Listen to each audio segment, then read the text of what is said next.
All right, we are live, everybody. Um, Happy Friday. Today is April 24th, and you're hanging out with my community manager, the community built by, for, and managed by community managers. As always, you can chat along with us over on our Twitter chat at hashtag CFGR Hangout, where I know a bunch of you are right now. So, hey, what's up, guys? Um, if you have something that you want us to talk about, or you have a great idea for a future topic, or you just want to come hang out, head over to our website at mycmgr.com, click on participate, and you'll find a form that we all get, and Dom and Sherry and I will get back to you, and it's really your ideas and you who keep the show going. We just show up and press broadcast pretty much. So. With that, also, guys, we probably will have plenty of time to bring in questions from Twitter, so please tweet those questions away. All right, so what do we got for you this week? Well, according to the Community Toolbox, as community builders, understanding culture is our business. I couldn't agree more, actually.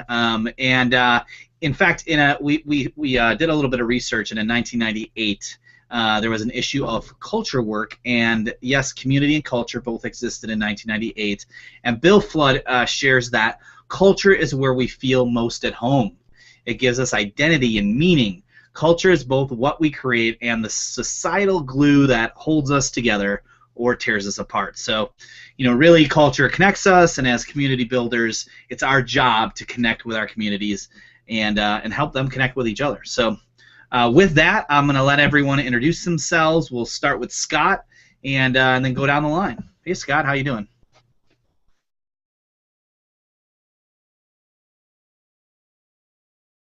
Oh, you want to unmute yourself, Scott. It's okay. It's a mistake everyone makes. It's not really a mistake. It's just easy to do.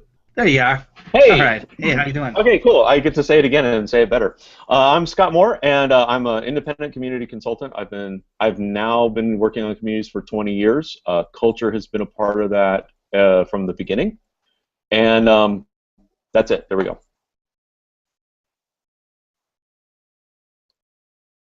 Awesome. Hey, Jessica. Thanks for joining us. Sorry, I was talking into when I was still muted. Hey, I'm Jessica Malnick. You can follow. I am also a community manager. Super excited to talk about the impact culture has on online communities. And feel free to tweet at me at Jessica Malnick on Twitter.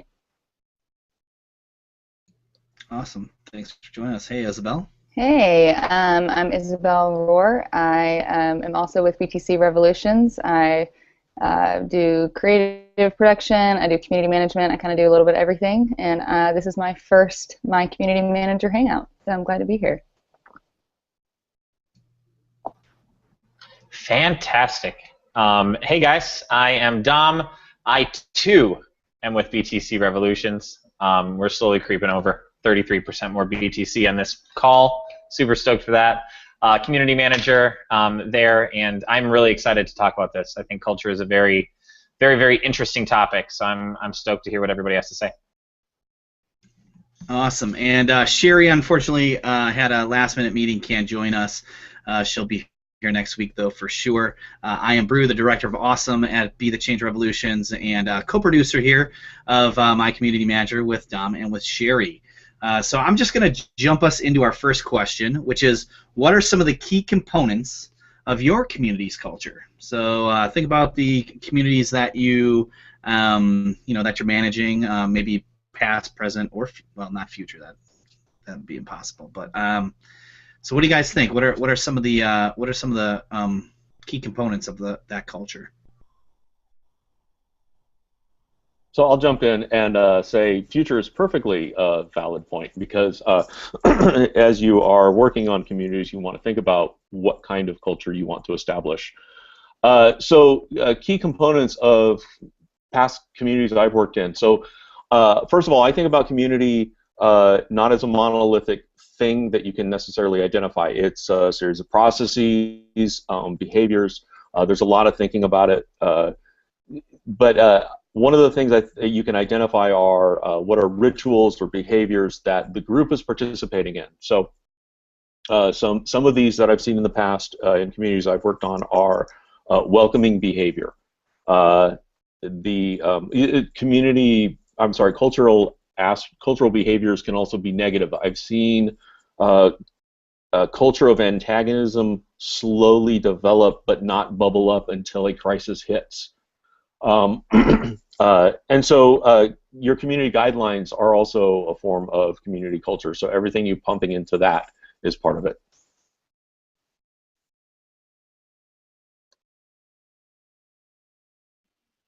Yeah, to echo on Scott's point, on one of his points specifically, one of the things that I think is super key is it kind of starts, it starts with the community manager or the community team kind of being the people to lead and drive what is, drive the culture that you want to see and kind of be the role models.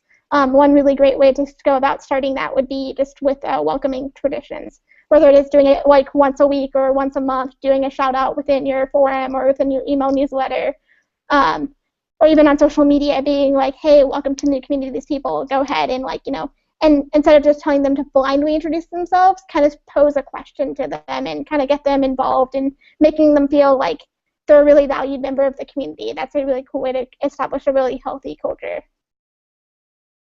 Yeah, and I also think, to Scott's point about future, establishing what you want your culture to be in your community as it evolves. That's kind of how I treat culture in the communities that I'm a part of. It is a constantly changing and evolving thing, and it's very hard to, once you try to define it, in sort of set terms, it changes again. So there are kind of the common threads of culture, but you have to be open to those sort of evolving, and then your job is to sort of enhance them and encourage that process. I'm going to jump in and echo that. The idea of culture as an evolving process is really important because it will be changing as new people come in. And part of the aspects of culture is how do we get new generations to move forward? One model of thinking about culture is it's the behaviors that allow a new generation to continue forward in that society or in that particular group. And so I just lost the thread, but it's the point is it evolves, and if you are not paying attention to it, it will always, culture is always there.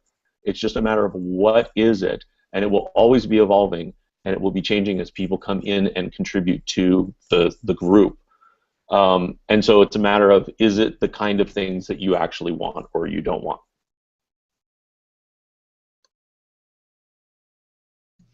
Tom, you got anything to say about this?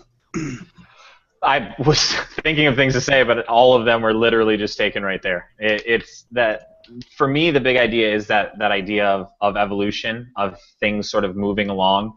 When I think of the best cultures in online and offline communities, that the people that are very flexible, very open, and can sort of have things shift, and you become okay with it. Things are going to take a little bit of a different definition. When you start to get too tight and hold on to what it was, then you start to alienate. Then people feel like it's, they don't have a part in it, and then things really start to crumble. So I love the idea of flexibility in culture. I'm going to just bring up a couple things that we saw coming in on Twitter. So Raina says, a close-knit and family-like. At first I thought it said it's close-knit and family-like CMGR Hangout. Maybe that's the other way to read that, because we are kind of a family here. And welcome, by the way, Raina. Thanks for hanging out with us on Fridays. Arlene dropped by and says she loves welcoming new members and setting tone. And so, hey, Arlene, thanks for hanging out with us on Friday as well. Let's jump us into our next question, which is, how did you know where to start with identifying culture in your community? So, what's step one?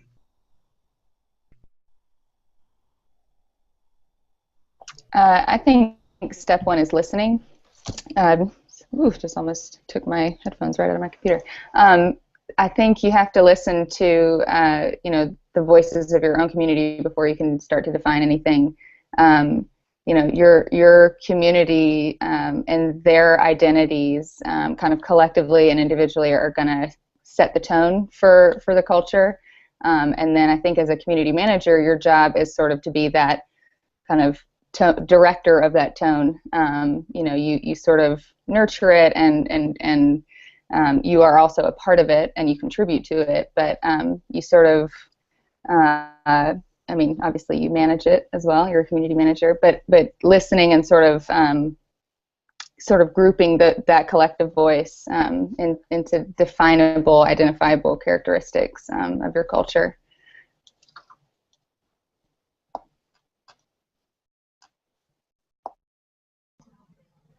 I think that's really important too. Oh, go ahead, Scott.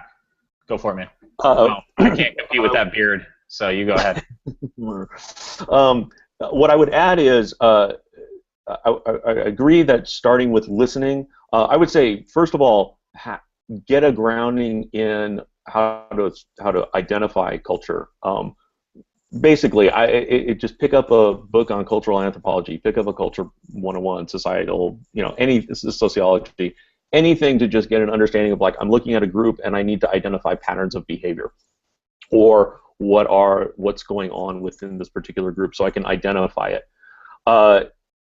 That's one, just identifying the culture. Because the next step, I think, is making sure that you understand the culture of your community. I'm sorry, of your company or of the organization that's hosting the community. Many stories of culture clashes are basically between the hosting organization and the community, and something has gone wrong. So I find it's really important to understand that if your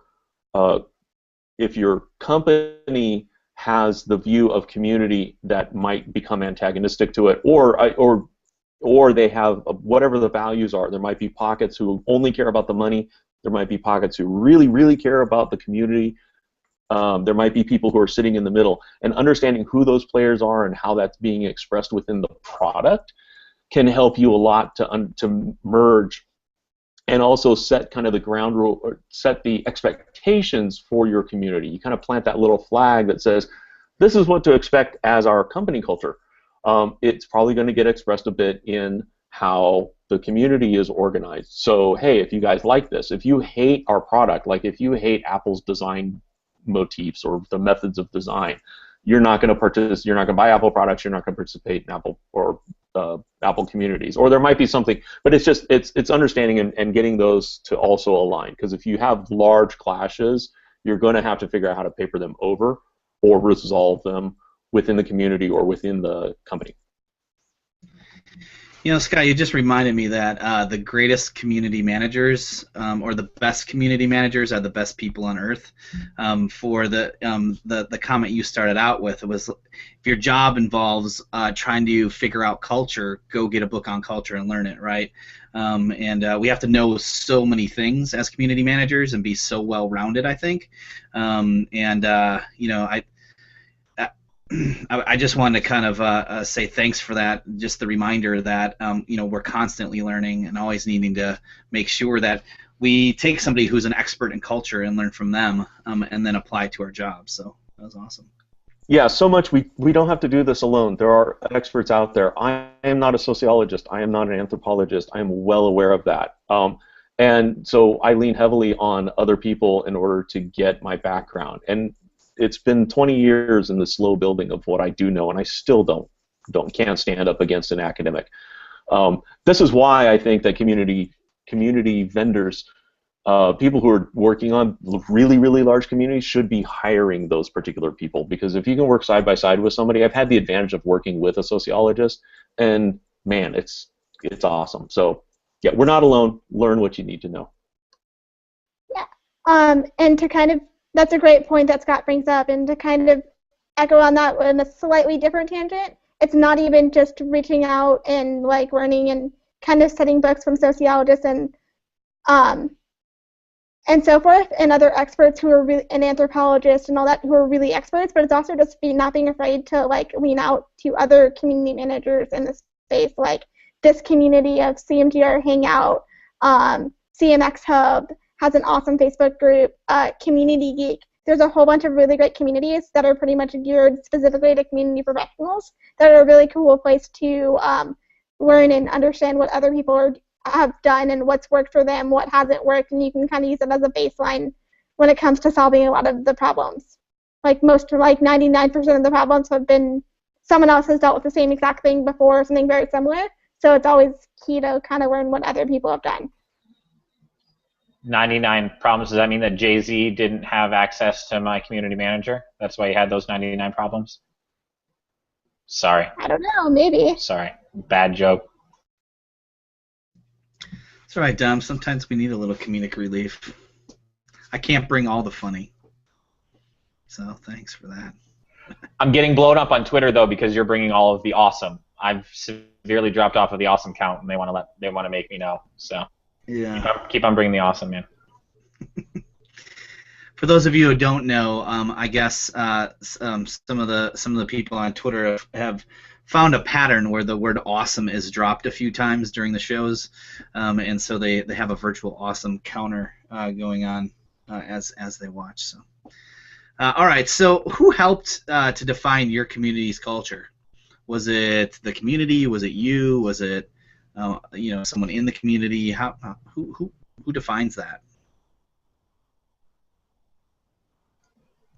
I think that you kind of have to be careful if you really think that like you as the community manager are necessarily the one that completely defines it.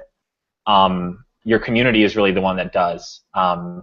I mean, I guess you could kind of say like if you define it because you might put into words what you think that it is, but only because they're the ones that actually shaped it. If you want to get super, deep on it, but it really is the community that does that. How that moves and ebbs and flows. Because if you try to define it yourself, it's that same thing. The not being flexible is kind of gonna cause issues down the line. So. And I also think that it's less a community manager's job to define it as it is to understand and experience it. So it's funny, Scott, that you said you go pick up a book and learn about what culture is. You can't really pick up a book to read about the actual culture that you're trying to manage, the community you're trying to manage. So you can start with those books, and that is an awesome point, and I think more of us should do that. It was just funny that I had written in my notes, you don't open a book when you want to learn about a culture. You go and experience it. So you have to kind of do that online too. I mean, you talk to people, you learn about their interests and what they're talking about. It goes back to kind of our first question, where you listen and just sort of you're there to just sort of control the flow a little bit of the culture. So I'm going to speak up for the social engineers. So I do manipulate. I mean, I stick my fingers in community cultures, and I don't fear it. It's not that I don't think that the community has a valid culture. It's that very often the way I see it is it's like strengths and weaknesses. It's there will always be a culture that emerges and different behaviors that represent that monolithic culture that we're using the word for. But there will always be different behaviors that emerge within the groups of people that we're working with. And some of them we want to encourage, and some of them we want to discourage. And so I have learned lessons about not taking an active role in, hey, I think this is going a bad direction, and then just letting it go because, I'm not supposed to be really interfering. And I've gotten burned by it. And so now I'm a little bit more willing to say, I'm going to go kind of ease this way. And it's not about, this is the other thing too, we'll get to this in the questions about implementation. There's no right way necessarily. There's lots of little ways and lots of, you can be subtle about things and shifting.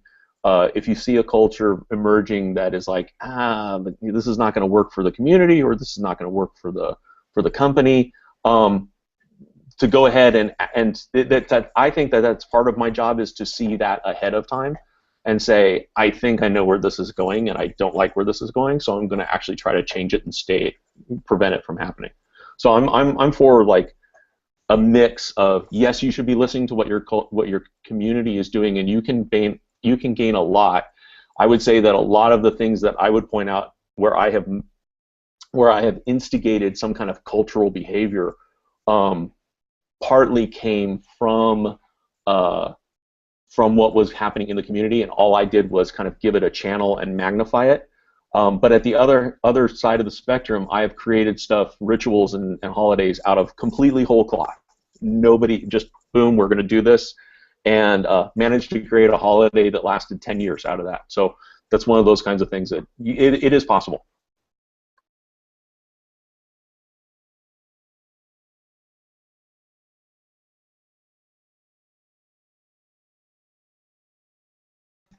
Sorry for the silence. I was pulling up some tweets here. I love the social engineer comment, I think what sometimes we have to remember is that people are actually easily manipulated, it's kind of how marketing works and a bunch of other stuff, right? But you have to obviously use that for good and not for evil. Yeah, absolutely, you should be able to guide people. I'm going to bring up. We have some comments from Twitter as well as. Here we go. So Diana Wolf says it's circular. So she says the brand attributes and identity draw communities that believe in and reinforces that culture. Cheval says, I think that the members who are contributing to your community are the ones defining the community culture. Katie says, this one's easy. Our community is got to define the culture, so she gets to participate in the culture, and her job is to understand the pulse. Michael says culture is defined by the community, and the manager should be part of the community, and so part of the community and the culture. I feel like I'm saying the word community a lot. Juan says members and leaders define the community's culture. Manager and moderators facilitate. Carmela definitely says it's a mix of the community, the team, and the brand leading it. And Terry says the community defines their culture. You're more like a shepherd, guiding, helping, inclusion, etc. So a lot of great different viewpoints. I'm gonna take this quick question for the group here from Cheval. Cheval asks, who would you say are the best community managers that are building their communities right?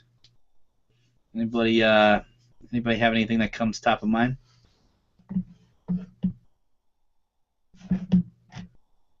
Yeah, what I'm afraid of is insult by omission.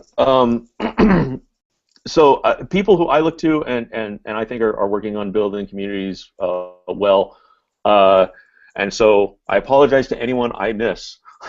David Spinks is doing a great job with building up CMX as a community of community managers. Likewise, the folks at the Community Manager Roundtable. More specifically, Patrick. Oh God, I forgot your last name, Patrick. It starts with an O. Oh, O'Brien. No. O'Keefe. Oh my God, I just talked to you the other day, and I apologize. O'Keefe. Thank you. I'm sorry, Patrick. Patrick does a fantastic job with his communities because not only is he talking about it, but he's actually in there living his communities and has great advice on it. And he does talk about community culture, how to shape community culture, although I don't think he's necessarily expressed it specifically that way.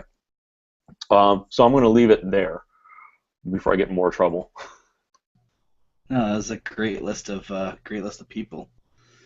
Here we got a couple more actually, so let's just keep them running here. So Juan asks, for communities who live in different platforms, how do we strike balance overall versus platform-specific culture? So how do you strike a balance when they're in different platforms? Well, I mean, they're two different communities then, aren't they? If they're different platforms, or no? Well, I don't think that they necessarily are two different communities. I think that it sort of can feel like it. For me, I'm really big on trying to be very, very keen to like the language that is spoken in different platforms. You know, like obviously you're going to speak to somebody a lot different on Facebook than you would on Twitter or than you would, you know, over an email. And to me, it seems like almost being part of a greater culture, but just having a little bit of language differences. The message itself doesn't change, just the way that you express it does. So, you know, obviously there is little tweaks in the culture. I mean, you could just here's an analogy. Just look at it as different like boroughs to New York City, right? You have everybody has that overall culture of, hey, I'm a New Yorker, but then somebody thinks, hey, I'm from Brooklyn, so they're going to talk different than somebody from Queens. You know, just have different reference points, but it's all the same overall culture. So, you know, as much as you can, sort of bring it back to the overall culture, maybe get some cross-pollination, but at the same time respecting the language that they are speaking. I think Dom's point about the boroughs is great. It's like you can have an overriding set of values, and which is part of culture. You can have an overriding set of values. Hey, this is how we like to behave, but there will be types of expressions that will be slightly different because of the platforms, and that gets into I don't want to derail it, I'll just say it real quick, that the environment can actually influence culture. The physical environment, the geography, whatever can influence culture. So the same thing happens with platforms. Platforms influences culture. Twitter is Twitter because it's 140 characters. But yeah, don't sweat too much about the little expressions of culture. Those are going to make those particular places unique. It's the overall deeper values of what you're trying to accomplish with the community, regardless of what platform it's on.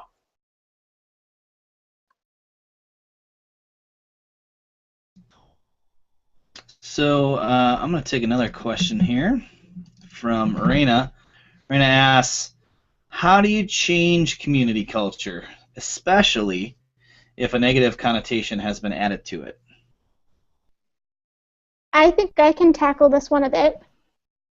I think it kind of starts by it's definitely as a community manager, one of your biggest one of the biggest things that we can influence is kind of the pulse, kind of identifying the pulse of a community and where it's going. So obviously if you see something you don't like, it kind of starts in, while we don't necessarily create the culture, the community and the larger mission do.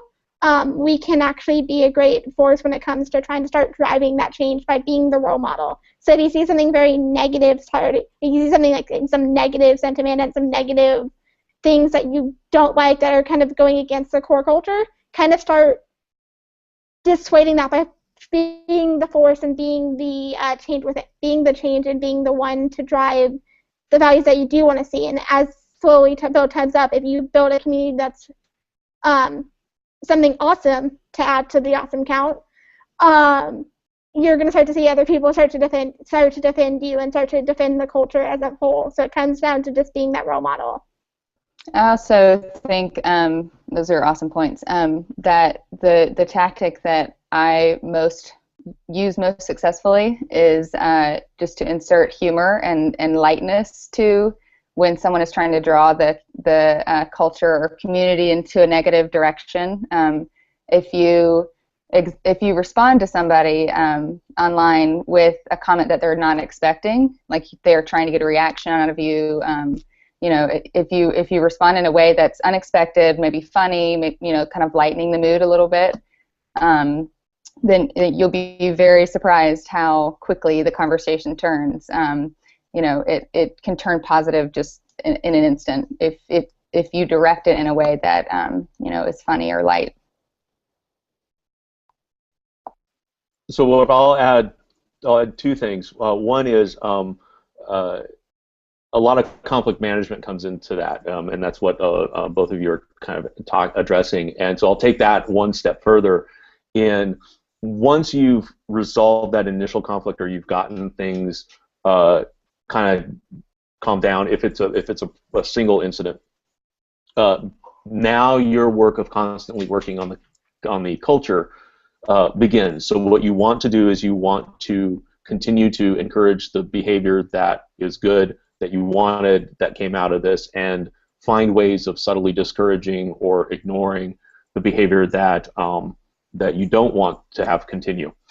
If you're in a particular situation, now this is this will sound heretical, but a lot of people are afraid of this particular topic. If you're in a situation where things are really, really bad and you have large groups who are at conflict, or you have a small group who is at conflict with everybody else, excising the tumor is not a bad thing. I've done it a couple of times. And you can do it with grace and humor and do it in a way that's excruciatingly polite. I have drawn the cultural line in a community where things were getting out of hand and said, okay guys, I'm going to remind you of what we're about, why we're doing this, here's the line, and here's what's not okay. And if you don't like it, I'll help you go find your own community. But you can't do it here. It's that whole, you can't go home, but you can't stay here. You don't have to go home, but you can't stay here. So, and there have been other situations where I've seen a small cadre of people who are causing a lot of problems, and a strong way of getting them out of the community is not bad. And what happens is it reinforces the values of the community, and there's almost like a shadow that lifts from that particular your staff. Everyone is like, oh wow, I didn't realize how bad it really was until we finally did this thing. And it sounds terrible. I'm not saying it's your first move. I'm saying there's this one small section of problems that sometimes you just have to do that. And I think that the really important thing, just to sort of piggyback off of that, is, and I love that it comes up in so many of these, but that almost like setting the expectations and doing that as a community manager, having forum rules, or like sort of, if you do take the time to define what that culture is, and you know that you have a lot of buy-in, something you can point to in a situation like that. Especially if those people were behind it at first. Like, you're not quite following along with what we all set up that we wanted to do. And so, that setting expectations is so important when situations like that happen. Because hopefully you have a situation where you point and they go, okay, yeah, I get it, and then sort of, get back into what the actual the culture that you actually do really want there is. And I think, oh, go ahead, Jessica. I was just going to say, I think we're kind of also, Jen Chen had also asked, when culture starts to get negative, how do you steer it back to awesomeness? I think we're covering a lot of that here. So I just want to bring it up, in case there was anything specifically on that anyone wanted to hit on. I would just chime back in again when it comes to both Scott and Dom's points, which is, when it comes time, like, it's not necessarily a bad thing to remove somebody from a community if they're a persistent negative force. And going back to, if you have good, strong community guidelines in place, which, please, I'm hoping that most community managers have created that at this point, and having that foundation, you can then point back and be like, we've given you certain warnings, and you don't necessarily want to do it the first time, but give them warnings, give them a chance to, make the situation right. But, after repeat warnings and, 2-3 different times, they're still being that negative force, it's actually okay, and probably in the community's best interest as a whole, to remove them from the community, because they're going to do more harm, and they're going to potentially make you, as the community manager or your community team, they're going to, hurt you guys' time. It's going to waste your time. It's going to, negatively impact the community to keep them in there. Something I'll add as far as shifting, once you've done that kind of work, I've actually conducted rituals and created kind of remembrance days around a particular nasty conflict that required a lot of smoothing over. It sounds funny, but it might work in your particular community. And it might be just bringing everyone together for a chat and going through we're going to just talk about this for a bit, and we'll express something and go through. There's a number of models that you can use for that kind of healing, or I don't know if any communities have actually gone through full reconciliation, but again, this is one of those things that you can look towards other people who have done things, and look at the countries who have gone through genocides and what kind of reconciliation they're going through, and how did you turn that around. I realize that's a huge thing, and we're not all dealing with something of that magnitude, but there's a lot of lessons about how do we actually start these conversations when they're really hard, that makes it, oh, well, this is easy. I can start this conversation when it's easy. I want to just bring in a couple more questions, then we'll get back to our regularly scheduled programming. Michael asks, here's a question: how do you cultivate diversity in your community culture? I'm going to give a shout out really quick. There was an answer, Jelena Rohr, she said, if you're talking about a diverse group you're not part of, you can't. So give someone the mic, which I think is a great little bit there. We get into this trend sometimes of thinking, oh, we have to bring in this, we have to do this. When it comes to having negative members of the community, when it comes to bringing in diversity, your actual community can do a whole lot of work for you. Like if you're empowering people, they're the ones that are right there in the trenches. They're the ones that are right there, so they can really be able to push those things forward. And if it's outside of what you are really, really good at or what it's smarter for you to give the mic to somebody else and to try to empower them to bring that in. And also, if your community's values, if one of your community's values is diversity, you shouldn't have to go out there and look for it. It can be a natural thing that happens, and that is important to your community also.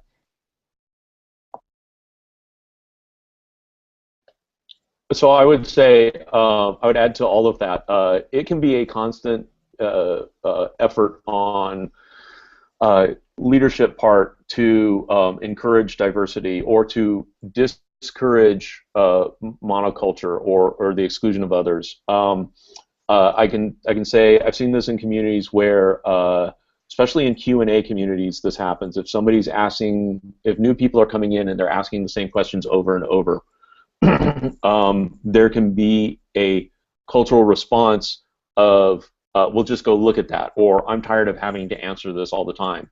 And so that starts with you working with your folks who are tenured in your community to say, hey, I know that this is hard. I'll work on trying to help you with better search tools or whatever it's going to be, but have the patience to help people as they come in, because as the new people come in, they're part of the community. Also, I think that as community managers, we sometimes have to look out for the minority because they have smart things to say or they have good things to say. And again, it's not speaking for them. I think that's the important part. Don't speak for somebody, especially if you're not part of that. But to defend them and give them the space to speak. Because sometimes it's not just holding the mic. Sometimes it's a matter of clearing the stage and quieting the audience so that they actually are going to hear the person. So sometimes we have to do that too. And again, these can be overt ways. They can also be subtle ways of, like, if you have a minority voice who's not being heard, participating in their discussions, being the person who is actively and clearly listening to what they're saying and responding to what they're saying as the community manager can have a huge influence on your community in, oh, they're paying attention to what they're saying, maybe I shouldn't go poking at them as much. That can be a start. And then it can build from there.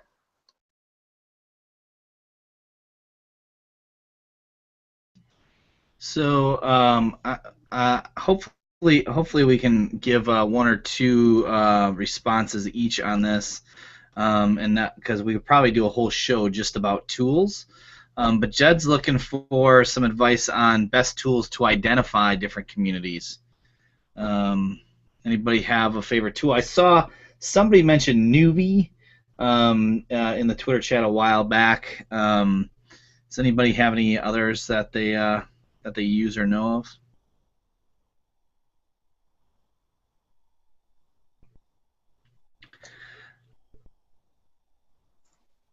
Oh, I was going to ask to clarify the question. Is this identifying communities within your larger community? Do you think this is trying to identify communities out there in the world? Because I think that there's separate goals for that. Yeah, I'm not sure. I mean, I guess mean, the way I read it, and this is probably more just from like a brand to consumer aspect, right? Is like I'm always looking to find communities that exist that I can enter and try to pick up, kind of fold people back into the kind of brand community, right?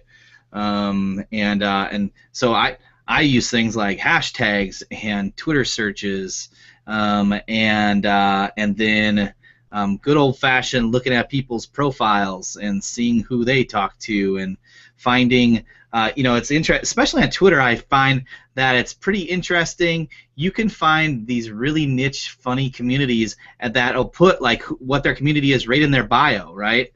So I found these like 1D cougar moms or something like that. It was like this group of like older women who loved One Direction, and sure enough, it was huge. So anyways, I don't know. Does anybody else have anything to say about this one, or? I just want to let that group and that community just sit out there for a while. I want everybody to realize what you just said. I actually want to paper over it and get it beyond it as quickly as possible. So what you're describing, in a way, is social network analysis, and that is who's connected to who and who's talking to who, and what are they talking about. And there are a variety of tools out there. I will say NodeXL. It's a bear of a tool to get through, but if you look it up, it can be really useful with some of the pre-made maps. If you can get through the technical aspects of getting it running, you basically can type in a hashtag and it gives you this network map of who's talking about that hashtag, but then it subdivides by who's actually following who and who's responding to who, and then it gives you what are the keywords that each of the groups are doing. And so it's fascinating to see how, and then there's patterns about, is it a broadcast group, is it that? But there are other network analysis tools. Anything that would allow you to group together a hashtag and then subdivide that hashtag by who's following who or who's mentioning who, any of those tools. And unfortunately, I don't know too many of those tools other than NodeXL. And just to clarify, because I am getting a little question on Twitter, it's not my followers. Like, it's not that I'm following people who are 1D Cougar moms. I'm saying, like, just research for different communities to connect into different brands. So, yeah. Also, I found the bronies that way, by the way. So I found dudes who like My Little Ponies. There's a whole culture of them who chat away on Twitter as well. Anyways, all right. So one last question, and then we'll jump back. This question comes from David Pepper. David, thanks for joining us. David asks, do you know of firms that use an engagement-first strategy versus a content-first strategy? And I don't know what you mean by firms, David. Does anybody have anything to say about this one? Otherwise, maybe David, if you could clarify. Go ahead, Don. Just the way that I look at it is, I don't think that stuff like that. I know this isn't necessarily answering the question. It's kind of just answering a bigger one. I don't think that either of those is really correct. I think you have to have a heck of a balance when you're doing that kind of stuff. Like I think of some of the brands that I work with, and yeah, we have content, we have a calendar and everything like that, but it is so seamless with the engagement that we have of it. We're putting something out, and 10 minutes later we're responding to it, and then making sure that we're on top of that and not missing any tweets or responses and things like that. So I don't know of any firms that do one or the other, but I know that the smarter play at it is really just make sure that you have one heck of a balance there. Because if you go too heavy on either side, with the way algorithms are set up, with the way that people are consuming content, you're not going to reach anybody really, and then it doesn't really do you any good. All right, so question number 4, how did you begin to implement culture in your community? Is that the one we were on? I kind of forgot. It really derailed us. Yeah, so we're on question number 4. Number 4, yeah, we're right. Yeah, so how do you begin to implement culture in your community? I think hearing you guys talk, just about changing culture. I think this goes a little bit to some of the previous questions where everyone on Twitter was answering. Is it you? Is it the community? Like, who's defining it? But I mean, where do you start?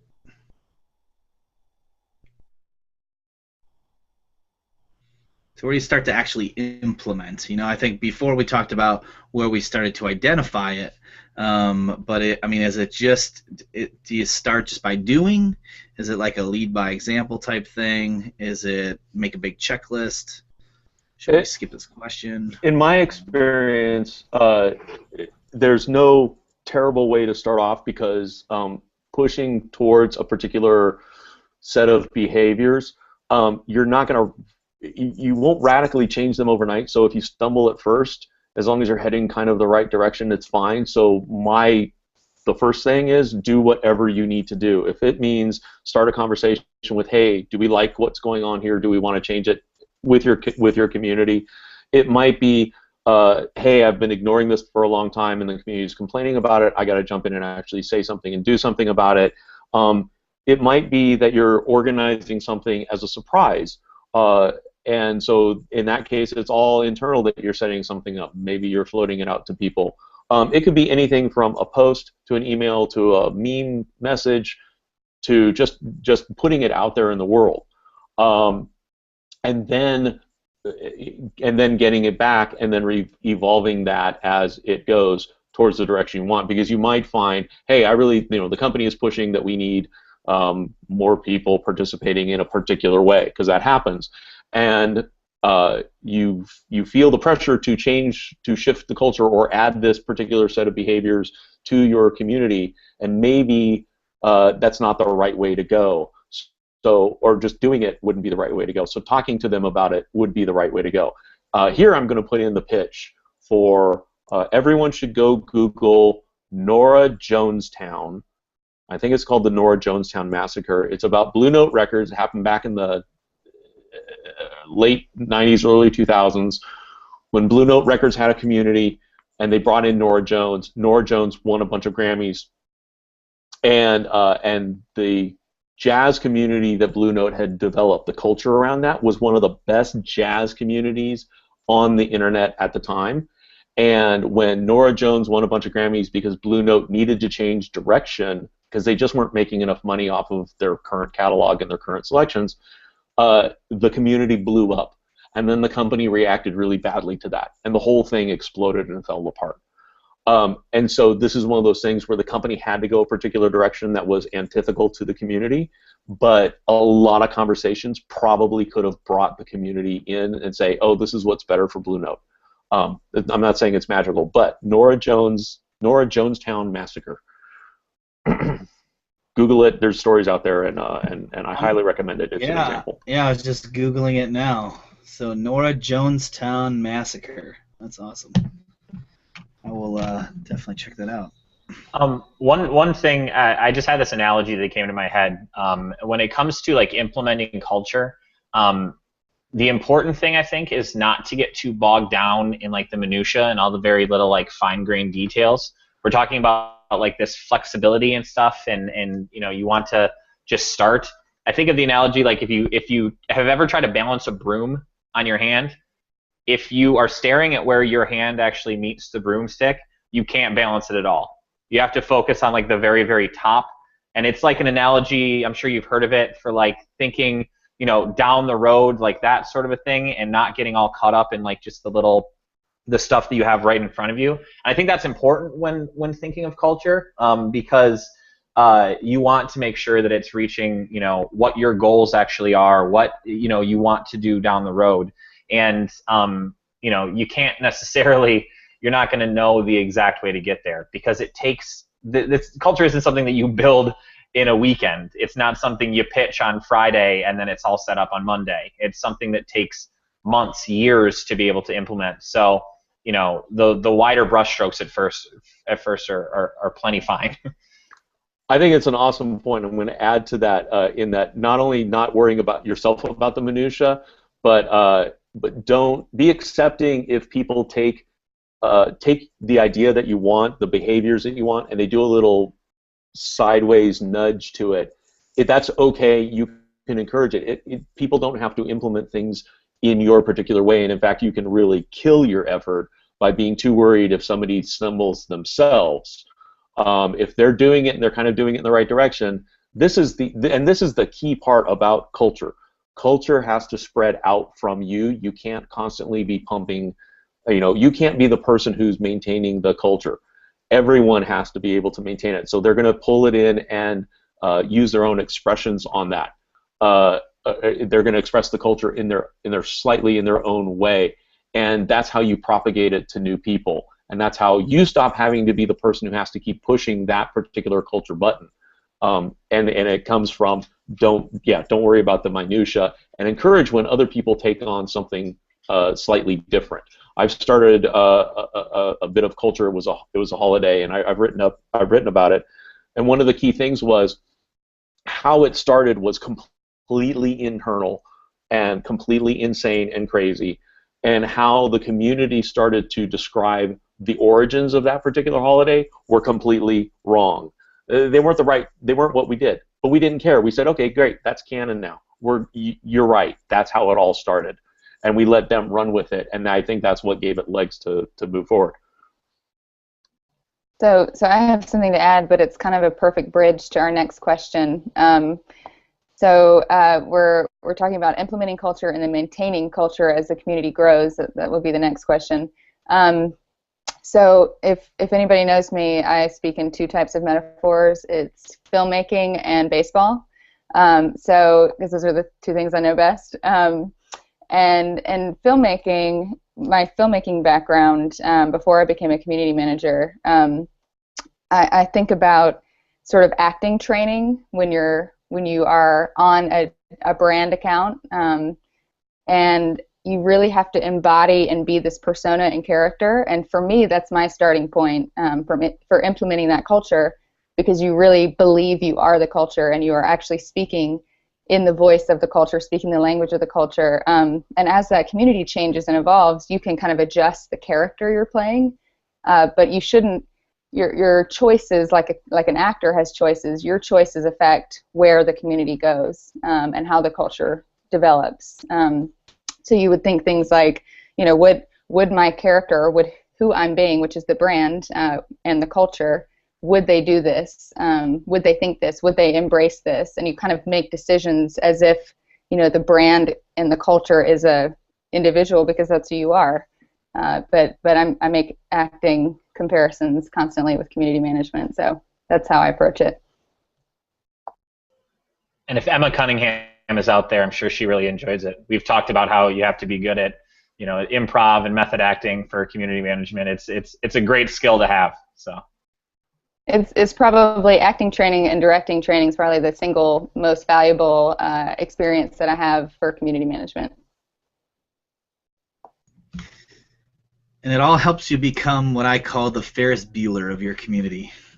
Just relating to everyone and being able to, guide everyone along. So question number 6, how often do you reevaluate the values and culture of your community? Do you reevaluate it? Is it something that's you're always thinking about? I think honestly, this goes back to exactly what I just said. If you're evolving with your community and the culture, and if you really truly believe when you're online as this brand or as yourself, but in my experience as brands, when you're acting, I don't think it's a conscious process to have to reevaluate. I mean, it's probably a good exercise, but it should be something that you're constantly thinking. Like making those choices that I just described. Would I do this? This is something that my culture and the people in this community would identify with and relate to. So it's more of a constant reevaluation. And that goes back to like the whole anthropology conversation that we had, and like you have to envelop yourself in it. You have to be there, and it's like those people that wrote those books. Like you could read the book and start to get an overview, but to write those books, you have to go and be able to do that. And that's that's really where what it comes down to, is just sort of like letting the community wash over you and feeling it, and then moving through that flow with them. I'll add to that I think you can compartmentalize certain behaviors and just do spot checks on them as part of a regular or ongoing thing. I'll give you an example. There was a whole bunch of things I was instigating a welcoming new members into the community. It was already something that was going on. I'd done a couple of tools that actually made it easier for the community to find new people in the community and welcome them. And I didn't constantly worry about it. It was, I knew what the welcoming messages tended to look like, and so at the end of the month I would just kind of do a text search, and I would see, are we increasing, are we decreasing, how many people are doing them, and I actually turned it into kind of a little metric that I could just go, and I'll check it once a month and see how it's going. I think you can do that with other things too, is if you can compartmentalize what the behavior is. And remember, culture is not a monolithic thing, so I think that can become overwhelming if we think about it. Break it down into behaviors and processes, and then that helps you identify, it's like, who's doing what to whom. That's a cultural indication, that's a marker. It might be a custom, or it might be a taboo. Don't do this because we don't like doing that here. And if you can see what those behaviors are, then you can kind of keep an eye on either ongoing, or if you can actually figure out a pattern that you can then compartmentalize into a metric. Again, it's not like you're going to live and die by this metric. It's that spot check. It's like, is it on fire? No. Okay, I'll keep going. And with that, we are going to have to end our hangout today. So thanks, everyone. Thanks for hanging out on Twitter with us. Thanks for hanging out here. Wow, lots of great nuggets about culture. Dom, do you know off the top of your head what we're talking about next week? No. I was just trying to pull up the website. Well, I was trying to pull right. up the website to see if it's in there. No, I'm not positive what we were talking about. So Okay. if you are out there, just go to mycmgr.com and take a look out for that preview post, and then you will also know. Probably about the same time I do. Awesome. All right, guys. Have a great week. Have a great weekend, and we'll see you next Friday. Thanks a lot, Isabel and Scott, for joining us. Also, Jessica had to jump out early, but thanks, Jessica. Hey, thanks for having me. us. See you guys.